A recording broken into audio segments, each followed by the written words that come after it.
लोकसभा चुनाव से पहले मायावती की पार्टी करने जा रही है बड़ा बदलाव।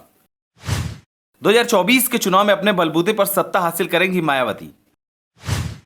लखनऊ में अचानक से मायावती ने बुलाई बैठक। बैठक में मायावती ने कर दिया बड़ा ऐलान। मायावती के इस ऐलान से अखिलेश और योगी को लग गया बड़ा झटका। चलिए आपको बताते हैं मायावती ने बैठक में क्या किया ऐलान। 4 राज्यों के विधानसभा चुनाव के बाद बसपा ने अब लोकसभा चुनाव की तैयारियां तेज कर दी हैं। इन राज्यों में चुनाव प्रचार करके लौटी मायावती ने लखनऊ में पार्टी पदाधिकारियों की अहम बैठक बुलाई है। बैठक में मायावती ने पार्टी कार्यकर्ताओं से आगामी लोकसभा चुनाव अपने बलबूते पूरे दमखम से लड़कर सत्ता हासिल करने का आह्वान किया है। मायावती ने कहा कि अगला आम चुनाव दिलचस्प और संघर्षपूर्ण साबित होगा, जिसमें बसपा की भी अहम भूमिका होगी। मायावती ने लोकसभा चुनाव की तैयारियों के सिलसिले में पार्टी की उत्तर प्रदेश और उत्तराखंड इकाइयों की महत्वपूर्ण समीक्षा बैठक में कहा कि सभी कार्यकर्ता पूरे दमखम और ईमानदारी से अपनी जिम्मेदारी निभाएं ताकि लोकसभा चुनाव में बेहतर नतीजे हासिल कर सर्वजन हिताय व सर्वजन सुखाय की सरकार बनाई जा सके।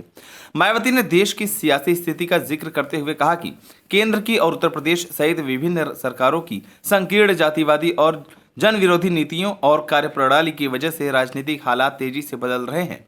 लोग किसी एक पार्टी का वर्चस्व नहीं चाहते, बल्कि वे बहुकोणीय संघर्ष का रास्ता चुनने को आतुर नजर आ रहे हैं। उन्होंने कहा कि इन हालात में अगला लोकसभा चुनाव संघर्षपूर्ण, व्यापक जनहित और देश हित में होने की प्रबल संभावना है, जिसमें बसपा की भी अहम भूमिका होगी। उन्होंने कहा कि ऐसे में पार्टी को समय समय पर दिए जा रहे जरूरी दिशा निर्देशों पर ईमानदारी व निष्ठापूर्ण मेहनत करके अच्छा नतीजा हासिल किया जा सकता है। मायावती ने कहा कि चुनाव में अच्छे नतीजे मिलने से बाबा साहेब डॉक्टर भीमराव अंबेडकर के आत्मसम्मान व स्वाभिमानी आंदोलन को केवल उत्तर प्रदेश में ही नहीं बल्कि पूरे देश में मजबूती मिलेगी। मायावती ने आरोप लगाया कि भारतीय जनता पार्टी के शासनकाल में जनता रोजगार, सड़क, बिजली, पानी, शिक्षा, स्वास्थ्य समेत विभिन्न सुविधाओं के लिए तरस रही है।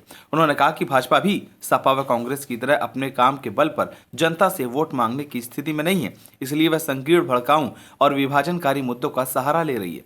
उन्होंने आगाह किया कि इससे खासकर बहुजन समाज के लोगों को बहुत सावधान रहना है और किसी तरह के बहकावे में नहीं आना है। आपको बता दें कि 5 राज्यों में से 4 राज्यों मध्य प्रदेश, छत्तीसगढ़, राजस्थान और तेलंगाना में मायावती ने कई सभाएं की। लखनऊ लौटते ही उनका फोकस लोकसभा चुनाव की तैयारियों पर है। इसके लिए मायावती ने बैठक बुलाई। इसमें राष्ट्रीय पदाधिकारियों के अलावा यूपी और उत्तराखंड के पदाधिकारी भी शामिल होंगे। बैठक में सभी जिलाध्यक्षों को भी बुलाया गया है। विधानसभा चुनाव के बाद से बसपा संगठन को मजबूत बनाने में जुटी है। बूथ स्तर तक कमेटियों के गठन के लिए नवंबर तक का समय दिया गया था। इसके साथ ही कैडर कैंप भी आयोजित किए गए। माना जा रहा है कि संगठन में कुछ बदलाव भी कर सकती है। बसपा 6 दिसंबर को बाबा साहेब भीमराव अंबेडकर का परिनिर्वाण दिवस भी मनाएगी। इसकी तैयारियों के बारे में भी मायावती दिशा निर्देश देंगी। पार्टी पदाधिकारियों का कहना है कि बसपा को 3 दिसंबर के चुनाव नतीजों का भी इंतजार है, जबकि लोकसभा चुनाव में अभी कुछ वक्त है। ऐसे में परिनिर्वाण दिवस पर प्रदेश स्तर पर बड़े आयोजन या रैली की संभावना कम है। इसकी तैयारी के लिए वक्त भी कम है। ऐसे में मंडल स्तर पर ही परिनिर्वाण दिवस पर आयोजन किए जाएंगे।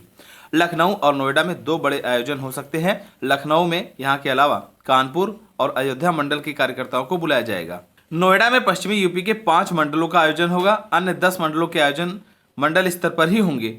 आप सभी को क्या लगता है, इस बार के लोकसभा में मायावती की टक्कर किस पार्टी से होने वाली है? हमें कमेंट कर जरूर बताएं। अगर आप नए हैं तो हमारे चैनल को सब्सक्राइब करें।